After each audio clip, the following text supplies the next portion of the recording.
And this group we're looking at, Group 198, he titled it Drops of Faith is the Answer. It's like a perfect storm for his criteria. 4 completely different albums thrown together. Yeah, let's name them. So Group 198 contenders are, first up, Drops of Jupiter by Train, the American rock band. A big hitter, that title track. Definitely. Then number 2, representing a different vibe entirely, Love is the Answer by Barbra Streisand. Proper vocal jazz legend. Old school cool. Third, we've got this debut album that sounds quite energetic, Do You Want the Truth? Or Something Beautiful by Paloma Faith. Pop, but with a twist. Yeah, pop, soul, jazz influences. A breakout artist at the time. And finally, the real wild card, this compilation album called 70s Classics by various artists, which sounds like, well, it could be anything. Exactly. Rock, jazz, pop, disco, funk. All potentially crammed together. It's a lineup almost designed to cause arguments. A guaranteed controversial result, right? Absolutely. Someone was bound to be unhappy. Okay, let's get into it then. We'll start at the top with the album that actually won this group and went straight through. Okay, so the number 1 spot, clinching automatic progression, went to Paloma Faith's debut, Do You Want the Truth? Or Something Beautiful. And reading the review, the praise wasn't just like, yeah, this is pretty good. No, it sounded almost decisive. Like the reviewer felt this was obviously the best of the bunch, maybe even a contender for the whole quest. Exactly. The source material just raves about her command, you know. It talks about the whole package, these instantly grabbing vocals, this really upbeat jazz pop style across the record. And the lyrics, too, described as raucous and outgoing. Right. They combined to make what he called a wonderful artistic package and ultimately a brilliant album. It feels like she knew exactly what she wanted to do. A fully realized vision, yeah. That makes sense for a winner. Absolutely. And those raucous, outgoing lyrics, they give her this really clear persona, doesn't it? Confident, maybe a bit defiant, talking about love and heartbreak, but with this energy. And you mentioned the coherence, the style, the voice, the themes all fitting together. Yeah, that seems crucial for this reviewer. When that package works, it really elevates the album in his eyes. It feels authentic, not just manufactured. But the review really latches onto something else too, doesn't it? Something beyond just the music itself, her persona, or how she presents herself. This is where it gets really fascinating. The reviewer talks about being genuinely shocked, actually, by the contrast between how she speaks and how she sings. He mentions this unbelievable transformation from common Essex girl accent when she talks to full-on vocal diva when she sings. Wow, okay, so like 2 different people almost. Kinda, yeah. And he doesn't see it as just a gimmick. For him, it's proof of this raw, but also practiced talent. Like, she can just switch into this incredible vocal mode. And you listening to this, you've got to think about the impact of that, right? This idea that the sort of everyday person, the common Essex girl, transforms into this powerhouse performer. It makes the music feel even more earned, more like real artistry. Spot on. It builds this narrative around her talent, and Greenstock saw this as something pretty special for that time. He even compares her directly to Amy Winehouse and Duffy, massive names in that retro soul revival scene. Big comparison. Huge. But here's the real kicker. He argues that Paloma Faith actually has stronger songs. Whoa. Okay, that is a statement. Better songs than Winehouse or Duffy on their big albums. That's what he claims, which is just this massive vote of confidence, suggesting the actual songwriting underneath the style and the voice is top tier for him. It lifts her above those comparisons in his quest for the ultimate album. So if this album quest values that authenticity, that raw talent, and maybe even a good story, Paloma Faith pretty much nailed it with this debut. It seems like it. The journey from the speaking voice to the singing voice gives you this little narrative hook. Yeah. And it validates the whole thing. Even the title, Do You Want the Truth? Or Something Beautiful? The reviewer basically says, well, the truth is she's an amazing singer, and the result is something beautiful. Nice. Ties it all together. Exactly why she landed that number 1 spot so convincingly. Okay, so from the decisive winner, we move to the album that just squeaked through in second place, Drops of Jupiter by Train. And this feels like, well, the complete opposite reason for progressing, doesn't it? It really does. If Paloma Faith won on cohesion and overall vision, Train got through almost despite the rest of the album, saved by a couple of standout moments. The review makes that pretty clear. The initial reaction was disappointment. Palpable disappointment, yeah.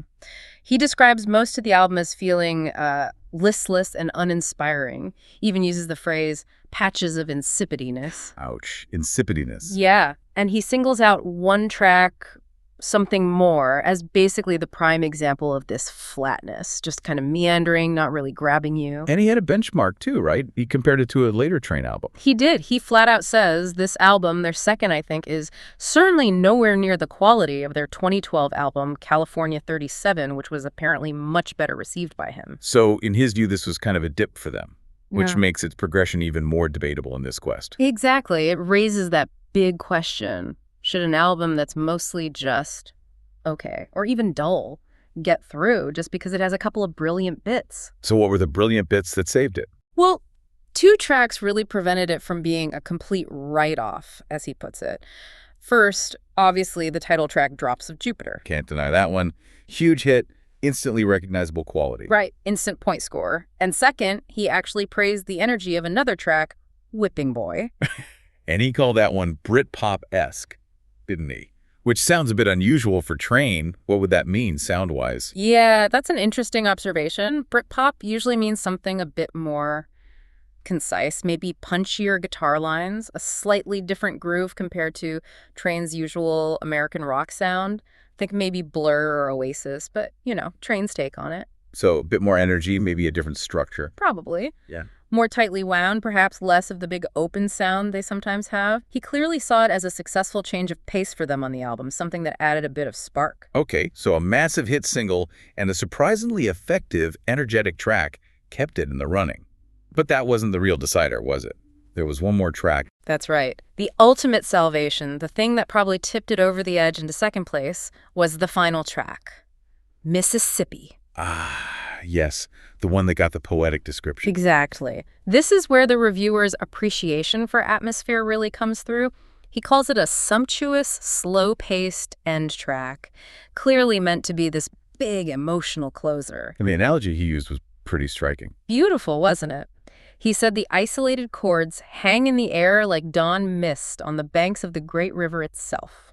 Wow. Okay, that's evocative. You can almost picture it. You really can. And that tells you so much about what this reviewer values, that feeling, that sense of place, that atmosphere.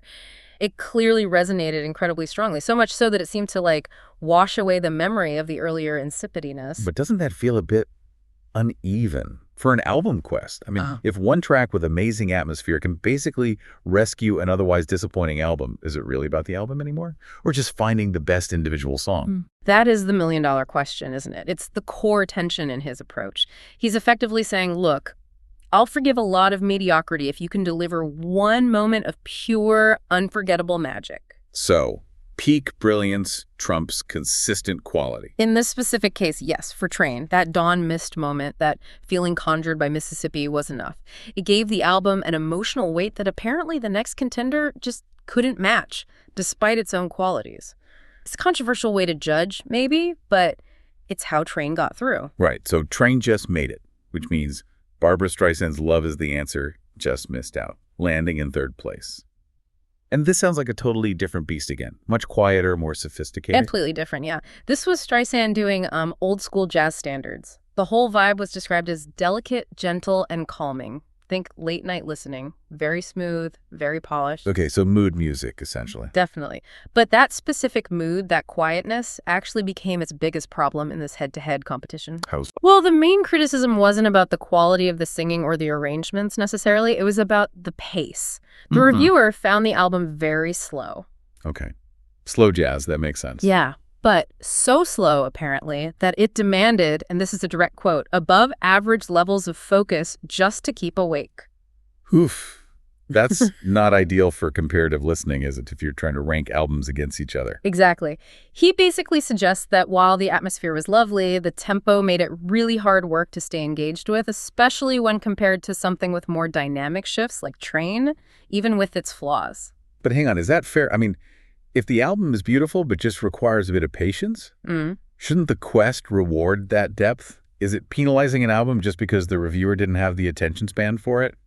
That's a really fair challenge to the methodology, isn't it? It definitely highlights this clash between, let's say, pure artistic merit and simple accessibility or engagement factor.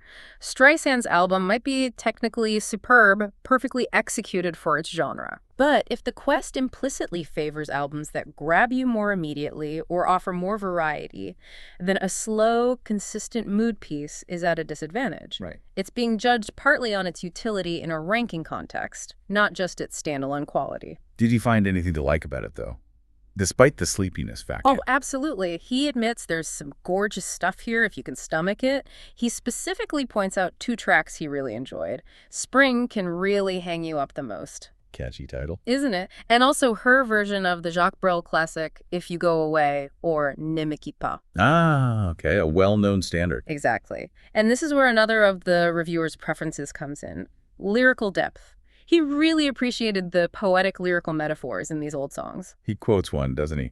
From Smoke Gets in Your Eyes. Yeah, that's the one. When your heart is on fire, you must realize smoke gets in your eyes. That is a great line. Simple but really effective image, connecting that passion to being blinded or confused. It is. It shows the quality of the songwriting Streisand was working with and presumably delivering well. So the album had gorgeous moments, poetic lyrics, a calming mood. Why didn't it beat Train? Sounds like it was close. Very close, according to the review. He explicitly says it was close to taking that second spot.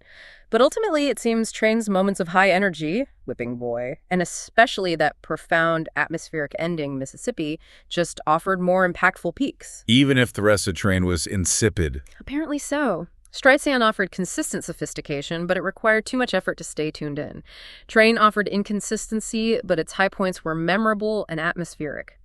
In this specific battle, the moments of impact won out over sustained, quiet quality. Accessibility, or maybe just dynamism, beat lyrical depth this time. Okay, so Streisand was close, but no cigar. Which brings us firmly to the bottom of the pile. Well, Last place, 4th out of 4, the 70s Classics compilation. And this sounds less like an album review and more like a demolition job. oh, it's brutal. This wasn't just eliminated. It was basically taken apart piece by piece. It serves as a perfect example of everything not to do if you want to succeed in this album quest. Where did it even start to go wrong? Right from the very beginning with a huge red flag. Authenticity. The reviewer immediately speculates, and it sounds pretty convincing, that the whole reason the album is such a mess is probably because the producers didn't have all the licensing rights that they wanted. Ah, so they couldn't get the actual hit recordings for a Classics album. Seems like it.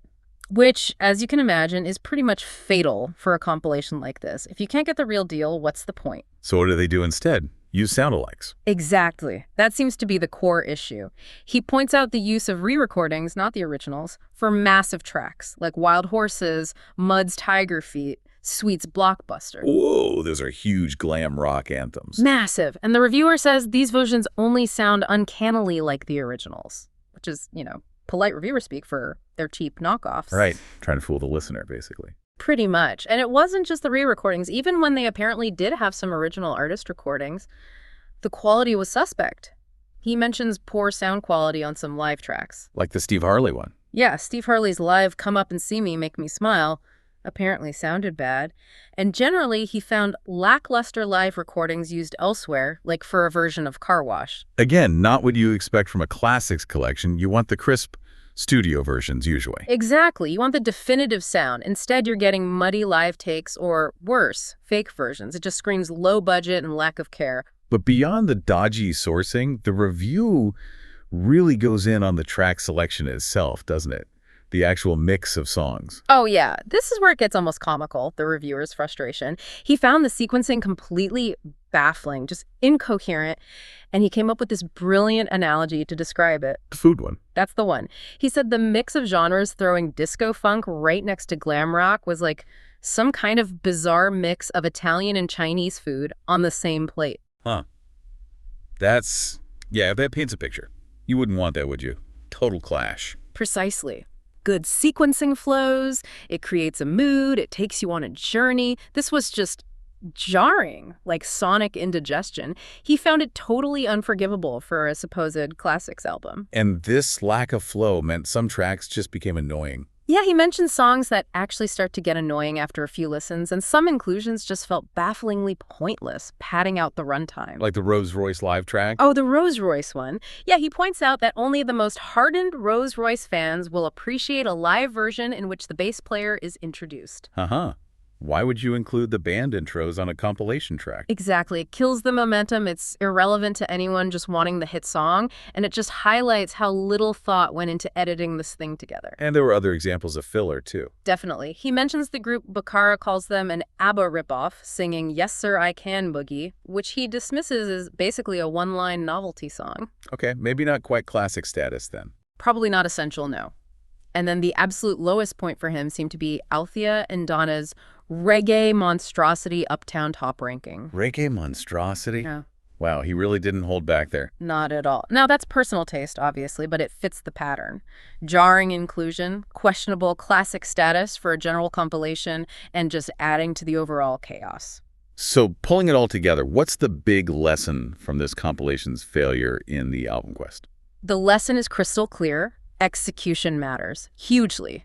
You can have potentially great source material. These are 70s hits, after all. But if you mess up the execution with fake recordings, bad sound, and nonsensical sequencing, it's worthless. Authenticity and quality control are non-negotiable. Absolutely fatal flaws if they're missing. You can't coast on nostalgia or borrowed glory if the package itself is this fundamentally broken, easy fourth place. A spectacular flame-out for 70s classics then. No surprises it came last. None whatsoever. Instant elimination, fully deserved, according to this review. Okay, so let's just quickly recap the final standings for Group 198 again.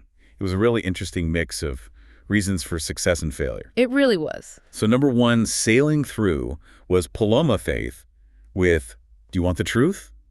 Or Something Beautiful. Progresses decisively. Clear winner. Number 2, just scraping in, was Train with Drops of Jupiter, saved by the atmosphere, basically. Progresses, but yeah, by the skin of its teeth. Number 3, eliminated despite its quality, was Barbra Streisand's Love Is the Answer, too demanding on the listener's focus. Eliminated. The slow pace was its undoing in this context. And number 4, dead last, eliminated due to just everything being wrong with it, was the 70s Classics compilation. Eliminated. Fundamental quality and authenticity failures. So, looking at who got through, what does that tell us about the criteria Greenstrokes is really using here? Well, Paloma Faith seems to represent the ideal, doesn't she? Great vocals, a strong, cohesive artistic vision, that compelling narrative element with the voice transformation. It all came together. A wonderful artistic package. Exactly. But then Train's success shows it's not just about that overall cohesion. No, it shows that moments of sheer brilliance, particularly atmospheric ones, can forgive a multitude of sins. That Mississippi track really did some heavy lifting. It absolutely did. Peak moments can triumph over mediocrity elsewhere. And the eliminations, what do they tell us? They show the definite deal breakers. For Streisand, it was demanding too much passive effort. Even with poetic lyrics and gorgeous moments, if it makes the reviewer fight sleep, it's out. So accessibility matters, even if it's just about maintaining engagement. Seems so. And for the 70s classics, it was just fundamental incompetence. Bad sourcing, fake tracks, terrible sequencing. Those are just instant disqualifiers. No amount of potential nostalgia could save it.